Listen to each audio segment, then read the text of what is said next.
Hello viewers, Meghalaya সিরিজের দ্বিতীয় পর্বে আপনাদেরকে স্বাগতম জানাই। আজকের এই পর্বে আমরা মেঘালয়ের বিভিন্ন দর্শনীয় স্থানসমূহ আপনাদের সামনে তুলে ধরব। আমাদের প্রথম পর্বে আমরা শিলং এবং তার পার্শ্ববর্তী লাইটলুমের দৃশ্যগুলো আপনাদের সামনে তুলে ধরেছিলাম।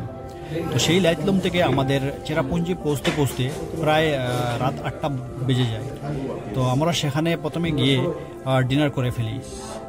পরদিন সকাল সকাল আমরা আমাদের পরবর্তী গন্তব্যের দিকে বেরিয়ে পড়ি।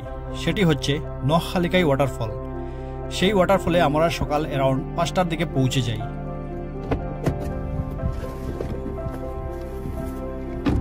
সকাল সকাল এই ওয়াটারফলে পৌঁছার আমাদের যে কারণ ছিল সেটি হচ্ছে এই ওয়াটারফলে দিনের বেলা প্রচণ্ড ভিড় হয়।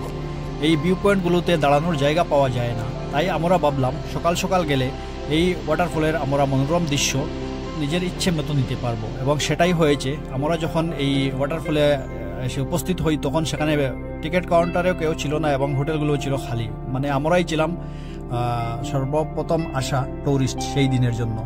তো আমরা আমাদের মনের মতো করে সেই ওয়াটারফলকে উপভোগ করি। আপনারা আপনাদের স্ক্রিনে দেখতে পাচ্ছেন সেই ওয়াটারফলের মনোরম দৃশ্য। এই ওয়াটারফলগুলো জেনারেলি মেঘালয় প্লেটুর রিজন রয়েছে, সেই রিজনগুলোতে ছোটো ছোটো যেগুলো স্ট্রিম রয়েছে সেই স্ট্রিমগুলো এক জায়গায় মিলিত হয়ে একটা ওয়াটারফলের রূপ ধারণ করে। এবং নকখালিকাই ওয়াটারফলে প্রায় 3 ঘন্টা সময় অতিবাহিত করে আমরা আমাদের পরবর্তী গন্তব্যের উদ্দেশ্যে যাত্রা শুরু করি।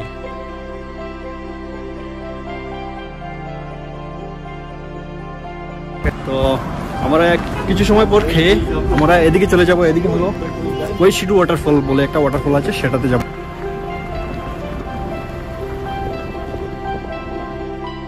ওয়েশিডু ওয়াটারফল হচ্ছে মেঘালয়ের খুবই প্রসিদ্ধ একটি ওয়াটারফল।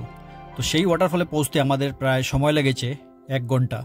মানে 1 ঘন্টায় আমরা সেই পার্কিং প্লেসে পৌঁছে যাই।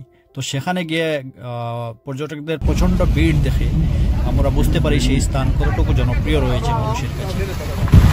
ওয়েশিডু ওয়াটারফল এখানে দেখতে পারবেন টিকিট কাউন্টার।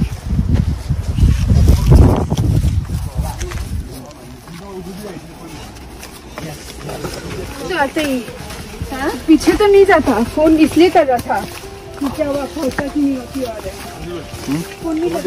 তো আপনারা দেখতে পাচ্ছেন এতটুকু পর্যন্ত আমরা সিঁড়ি দিয়ে আসলাম এবং এখন কোনো সিঁড়ি নেই, আমাদেরকে এভাবেই যেতে হবে।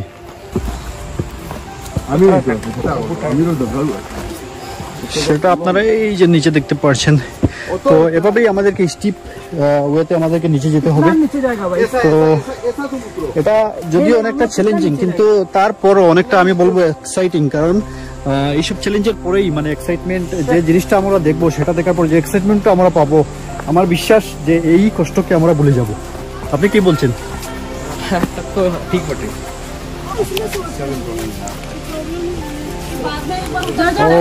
नीचे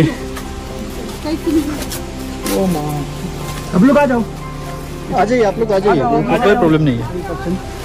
এখানে অনেক চ্যালেঞ্জিং হয়ে গেছে এই ট্রেকিংটা।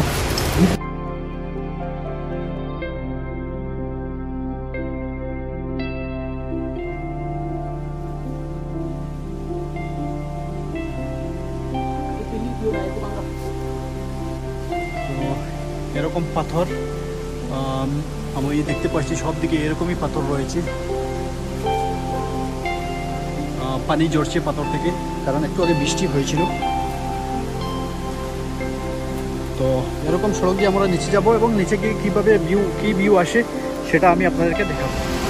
তো এরকম অনেকগুলো সিঁড়ি বেয়ে নিচে নামলাম এবং নিচে নামার পর আমরা যে দৃশ্যটা দেখলাম সেই দৃশ্যটা আমি এবার আপনাদেরকে দেখাতে চাই। আপনারা দেখুন এই ওয়াটারফলের এই যে এতটুকু আমরা জায়গা কষ্ট করে এসেছি, সেটা সার্থক কি না আপনারা নিজেই সেটা বিবেচনা করুন।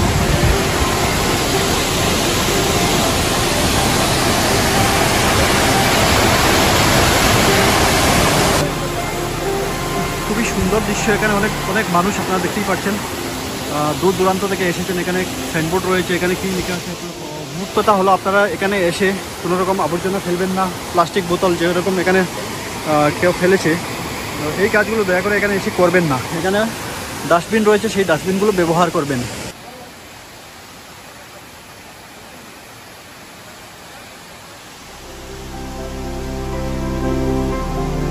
বন্ধুরা, ওয়েশুডং ওয়াটারফলের সৌন্দর্য সত্যিই মন মুগ্ধকর। এখানের শীতল হাওয়া এবং স্বচ্ছ জল যে কোনো কারো মন কেড়ে নিতে পারে। তো এই পর্বে এ পর্যন্তই। পরবর্তী পর্বে মেঘালয়ের আরও কিছু দৃশ্য আপনাদের সাথে তুলে ধরব। ধন্যবাদ।